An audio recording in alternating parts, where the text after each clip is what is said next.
श्री शिवाय नमस्तुभ्यम। हर हर महादेव, जय महाकाल, जय माता रानी। कैसे हैं आप सभी लोग? देखिए, आप सभी को पता है कि आज है 3 अक्टूबर 2025 का दिन और आज के दिन पड़ रही है पापानकुशा एकादशी, जो कि दशहरे के अगले दिन पड़ने वाली एकादशी होती है। पूज्य गुरुजी ने कहा कि इस दशहरे के बाद में आने वाली पापानकुशा एकादशी की रात्रि को जिस घर में ये देव शिवहरि नाम का दीपक जल जाता है महाराज, उस घर में कभी भी शिव की कृपा कम नहीं होती है। सदैव मां लक्ष्मी का एक अंश उस घर में विराजित रहता है। ये खुद पूज्य गुरुजी ने शिव महापुराण की कथा के दौरान कहा। घर में धन नहीं आ रहा, वैभव नहीं आ रहा है, गौरव में कमी आ रखी है, सत्ता में कमी आ रखी है, व्यापार नहीं चल रहा, कोई विशेष मनोकामना है, कोई हृदय की बात है जो महादेव तक नहीं पहुंच रही है, तो ये वीडियो आपके लिए है। गुरुदेव जी की ही कथा से सुन करके और समझ करके पूरे उपाय को बहुत आसान भाषा में आप सभी को बताऊंगा, परंतु उससे पहले आप सबसे बस एक छोटी सी प्रार्थना करना चाहूंगा कि जो भी लोग पहली बार आए हैं ना, चैनल को सब्सक्राइब करना बिल्कुल भी मत भूलिएगा। साथ ही साथ कमेंट बॉक्स में महादेव जी का जो प्यारा नाम आपको आता है वो जरूर लिखिएगा। इस पूरे वीडियो में 5 महा उपायों के बारे में बात करेंगे जो कि आपको आज की रात्रि करने हैं, तो ध्यान से सुनना है और समझने की कोशिश करना है। सबसे पहले बात करते हैं हमारे पहले वाले उपाय। ये वाला जो उपाय पूज्य गुरुजी ने कहा कि अगर आपके घर में पैसे की आवक, धन की आवक रुक गई है ना, चाहे आपकी कोई दुकान हो, कोई व्यापार हो जो अच्छा नहीं चल रहा हो, है ना, ग्राहक भी नहीं आ रहे हो, कर्ज लेने की नौबत आ गई है, खर्चे परिवार के बहुत ज्यादा बढ़ गए हैं, धन की आवक सी रुक गई है, आपको लगता है माता लक्ष्मी जी आपसे रूठ गई हैं, उस केस में एकादशी के दिन शाम के समय प्रदोष काल में आपको यह उपाय करना है। कब करना है? प्रदोष काल में। आपको एक दीपक तैयार करना है। आप अपने घर पर भी कर सकते हो, कोई दिक्कत नहीं है। एक दीपक तैयार करना है। ये वाला जो दीपक आप तैयार करोगे, केवल एक, इसके अंदर आपको लगानी है गोल बाती और इसके अंदर आपको ध्यान रखना गाय का घी ही भरना। यह चीज का ध्यान रखना, गाय का घी ही भरना है आपको। और आपके लिए एक सवाल छोड़ करके जा रहा हूं, अगर आप पिछले जमाने के हिसाब से देख लो, चाहे आप रामायण के समय देख लो, चाहे आप द्वापर का युग देख लो, उस समय पर भैंसें नहीं हुआ करती थी, है ना। उस समय पर सिर्फ गायों का स्मरण किया जाता है। तो ये भैंसों का जो प्रचलन है, ये कहां से आया, कब से आया?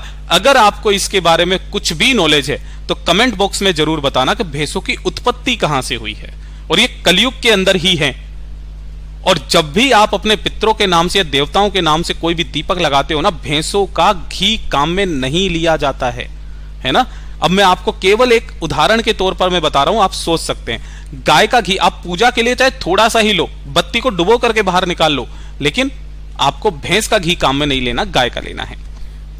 तो गोलबाती का दीपक और गाय का घी इसके अंदर भरना। और जो आपके घर में अनाज हो, चाहे थोड़े से गेहूं के दाने, चावल के दाने, हरे मूंग के दाने, फूलों की पत्तियां, कुछ भी, काले तिल ले लो, कुछ भी ले लो, है ना, एक चुटकी वो ले लेना। आपको शाम के समय प्रदोष काल में, अगर आपके घर में कहीं बेलपत्र का पेड़ लगा हुआ है वहां चले जाओ, घर के बाहर लगा हुआ है वहां चले जाओ, मंदिर में है मंदिर में, अगर आपके घर में किसी गमले में भी अगर कोई छोटा सा पौधा बेलपत्र का पेड़ का लगा हुआ है तो वहां पर जाओ। उस गमले के पेड़ के नीचे की मिट्टी को आपको अच्छे से साफ करना है, मतलब कि उसकी गंदगी हटाना है। और गंदगी हटा करके एक जो दीपक आपने लिया है, उस दीपक को इस पेड़ की जड़ों के पास में इस तरीके से प्रज्वलित कर देना, माता लक्ष्मी का ध्यान करते हुए।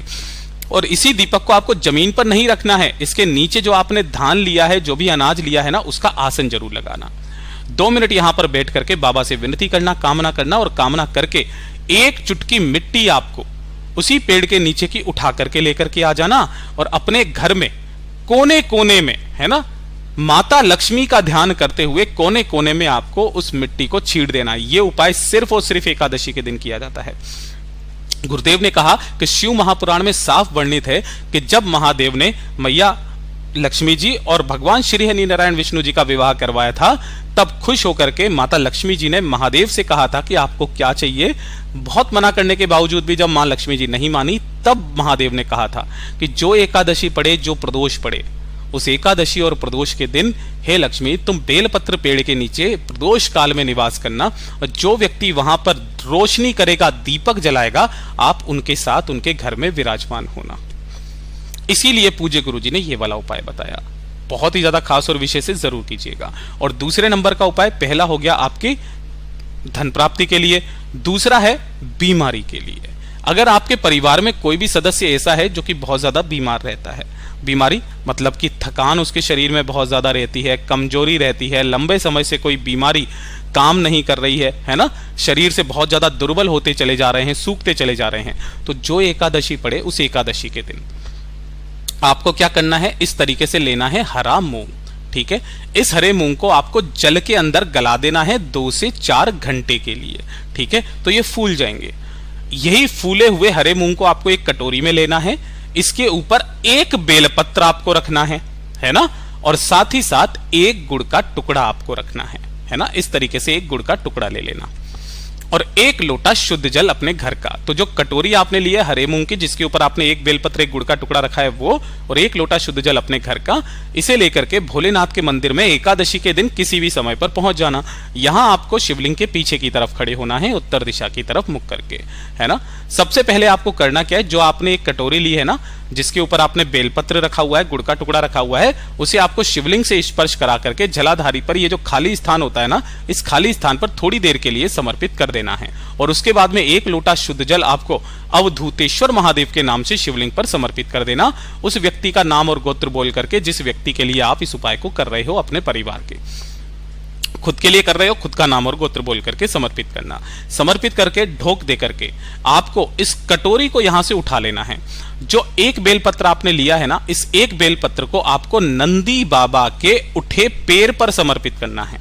ठीक है ना, उठे पैर पर। और जो गुड़ और हरा मूंग है वो आपको आसपास जो भी नंदी यानी कि बेल दिखे, जिसकी नाक में से रस्सी नहीं गई हुई हो, ऐसे बेल को आपको खिला देना है। बेल ना मिले, आपके घर के सामने जो गाय माता आएगी ना, उस गाय माता को खिला देना, अपनी कामना कहते हुए कि उस व्यक्ति की बीमारी हमेशा के लिए सही हो जाए।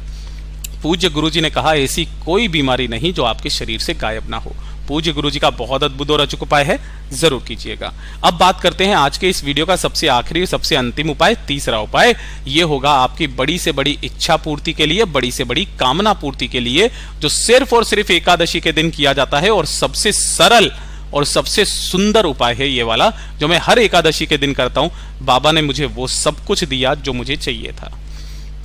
7 बेलपत्र गिनकल के ले लेना, है ना, जिनके नीचे की डंडी टूटी हुई ना हो, इस चीज का ध्यान रखना, तोड़ना नहीं है। और 1 तांबे का कलश लेना। इस कलश के अंदर आपको भरना है जल, लेकिन कौन सा, किसी भी पवित्र नदी का जल, यमुना का, नर्मदा का, गंगा का।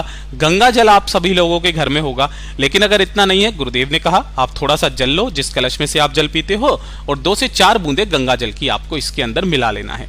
यह गंगा जल इतना पवित्र होता है कि जिस जल में मिलता है उसे गंगा का जल बना देता है ना। जो 7 बेलपत्र लिए हैं, उन 7 बेलपत्रों को भी इसी कलश के अंदर डाल देना।